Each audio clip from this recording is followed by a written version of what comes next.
Jauh sebelum Negara Kesatuan Republik Indonesia berdiri, Aceh Darussalam telah berdaulat sebagai sebuah kerajaan merdeka dan bahkan menjadi bagian dari kekhilafaan Turki Utsmaniyah.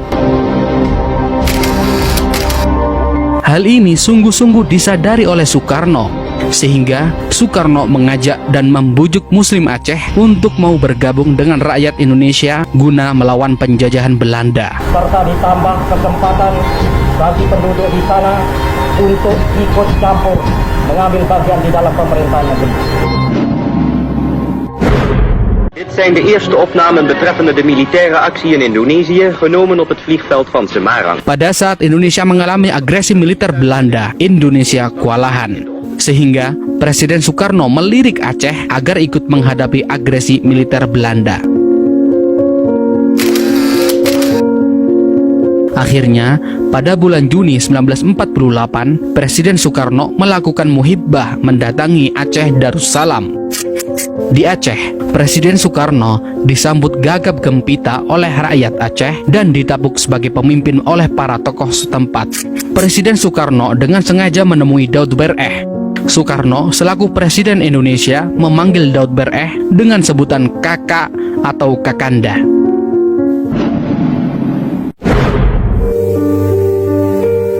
Dalam sebuah pertemuan dengan Tengku Daud Bereh, Soekarno berharap agar tokoh terkemuka Aceh itu mengajak rakyatnya dalam perjuangan melawan Belanda.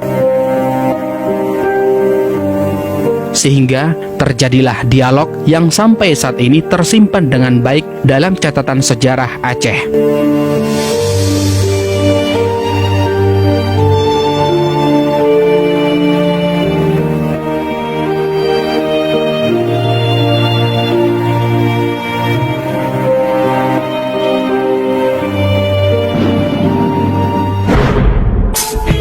Soekarno-Hatta ke Aceh datang, mohon bantuan untuk bangun negara. Dalam buku kisah kembalinya Tengku Muhammad Daud Bereh ke Pengakuan Republik Indonesia karya Muhammad Nur El Ibrahimi menceritakan pertemuan antara Daud Bereh dan Presiden Soekarno. Inilah dialog Presiden Soekarno dengan Tengku Daud Bereh. Presiden Soekarno kepada Daud Bereh, "Kakak, saya minta bantuan kakak agar rakyat Aceh turut mengambil bagian dalam perjuangan bersenjata yang sekarang sedang berkobar antara Indonesia dan Belanda untuk mempertahankan kemerdekaan yang telah kita proklamirkan pada 17 Agustus 1945 kemarin." Daud Bereh menyambut ajakan Soekarno dengan senang hati. Kemudian Daud Bereh menjawab, "Saudara Presiden, saya menyatakan sanggup memenuhi permintaan tersebut asalkan perang yang dikobarkan adalah perang sabilillah, perang untuk menegakkan agama Allah. Sehingga kalau ada di antara kami yang terbunuh dalam perang itu, maka kami berarti mati syahid."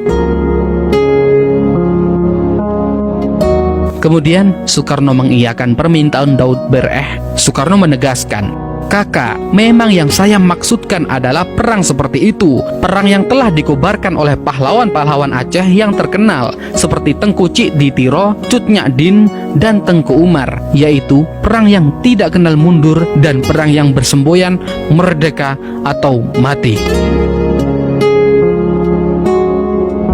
Daud Bereh menjawab, "Kalau begitu, kedua pendapat kita telah bertemu Saudara Presiden. Dengan demikian, bolehlah saya mohon kepada Saudara Presiden bahwa apabila perang telah selesai, rakyat Aceh diberikan kebebasan menjalankan syariat Islam." Akhirnya permintaan ini juga dikabulkan oleh Soekarno. Soekarno menegaskan, "Kakak, hal itu kakak tidak usah khawatir sebab 90% rakyat Indonesia beragama Islam." Kemudian Daud Bereh menegaskan kembali, "Tapi maafkan saya Saudara Presiden kalau saya terpaksa mengatakan bahwa hal itu tidak menjadi jaminan bagi kami. Kami menginginkan suatu kata ketentuan dari Saudara Presiden." Kemudian Soekarno menjawab, "Kalau demikian saya setujui permintaan kakak itu." Dan kemudian Daud Bereh menyatakan, "Alhamdulillah, atas nama rakyat Aceh, Saya mengucapkan terima kasih banyak atas kebaikan saudara presiden. Kami mohon sudilah kiranya saudara presiden menulis sedikit di atas kertas ini, kata Daud Bereh seraya menyodorkan selembar kertas kepada Soekarno. Alih-alih menyambut kertas itu, Soekarno malah terisak-isak dan lantas berkata pelan, "Kakak, kalau begitu tidak ada gunanya aku menjadi presiden kalau tidak dipercaya." Kemudian Daud Bereh menjawab, "Bukan kami tidak percaya saudara presiden, akan tetapi hanya sekedar menjadi tanda yang akan kami perlihatkan kepada rakyat Aceh yang akan kami ajak berperang." Seraya menyeka air matanya, Soekarno berkata, "Wallahi, billahi, kepada rakyat Aceh nanti akan saya berikan hak untuk menyusun rumah tangganya sendiri sesuai dengan syariat Islam. Dan wallahi, saya akan mempergunakan pengaruh saya agar rakyat Aceh benar-benar nanti dapat melaksanakan syariat Islam di daerahnya. Nah, apakah kakak masih ragu-ragu juga?" Akhirnya, perjanjian yang termaktub dalam kertas itu disepakati bersama oleh Presiden Soekarno yang mewakili Indonesia dan Tengku Daud Bereh yang mewakili rakyat Aceh. Mendengar janji tersebut, tokoh-tokoh Aceh semakin mempercayai Soekarno. Soekarno dipersilahkan menyebutkan kebutuhan yang urgen dari pemerintahan. Akhirnya, Presiden Soekarno mengatakan, alangkah baiknya jika Indonesia menjadi kapal udara untuk membuat pertahanan negara dan mempererat hubungan antara pulau dan pulau. Mendengar itu, rakyat Aceh merogoh saku dan mencopot perhiasan yang ada di tubuh mereka. Begitu tingginya semangat untuk berkorban. Bahkan antrian para donatur, baik orang kaya maupun rakyat biasa di beberapa masjid dan pusat pemerintahan Kota Raja yang sekarang menjadi Banda Aceh panjangnya sampai ratusan meter. Beberapa jam kemudian terkumpullah dana $120.000 ditambah 20 kg emas. Dengan modal tersebut, Indonesia berhasil membeli pesawat kepresidenan pertama dalam sejarah Indonesia, yaitu F001 Seulawah atau Gunung Emas. Setelah Tengku Daud Bereh berhasil mengimpun dana untuk perjuangan Republik Indonesia, Daud Bereh memohon kepada Presiden Soekarno agar diizinkan diberlakukannya syariat Islam di Aceh. Bung Karno setuju. Sayangnya, Soekarno kemudian tidak menepati janjinya. Where are you from? United States.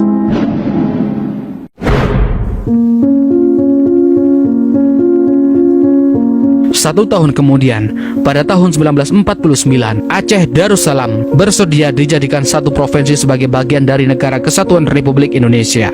Namun, pada tahun 1951, belum kering bibir mengucap, Provinsi Aceh dibubarkan pemerintah pusat dan disatukan dengan Provinsi Sumatera Utara. Jelas sudah, hal ini menimbulkan sakit hati rakyat Aceh.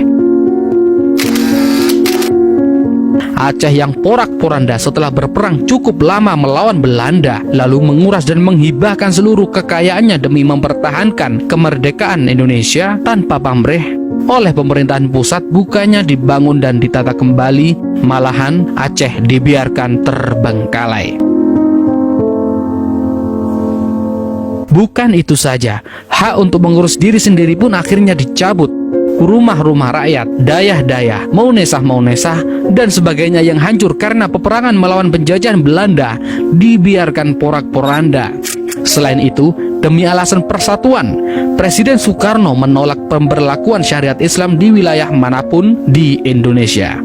Presiden Soekarno menegaskan dalam pidatonya di hadapan rakyat Amuntai, Kalimantan Selatan pada tanggal 27 Januari 1953, Indonesia adalah sebuah negara nasional yang berideologi Pancasila dan bukan sebuah negara teokrasi dengan haluan agama tertentu.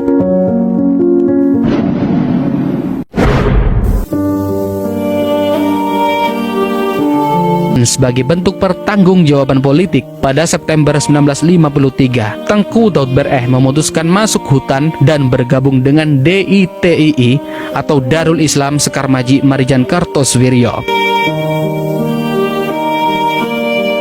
kekecewaan terhadap Soekarno tetap digenggamnya.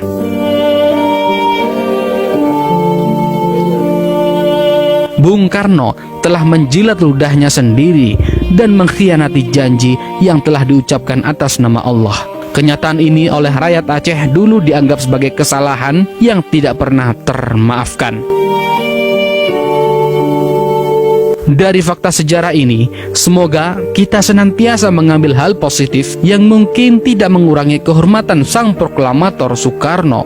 Karena selain kondisi Indonesia yang pada saat itu mengalami beberapa serangan Belanda, bahkan berbagai pemberontakan membuat sang proklamator sebagai sosok pemimpin pasti sulit akan membuat suatu kebijakan dan keputusan yang akan diambilnya. Itulah sejarah antara Aceh dan Presiden Soekarno. Bukalah mata hatimu wahai pemuda, salam mata hati pemuda, salam jas merah.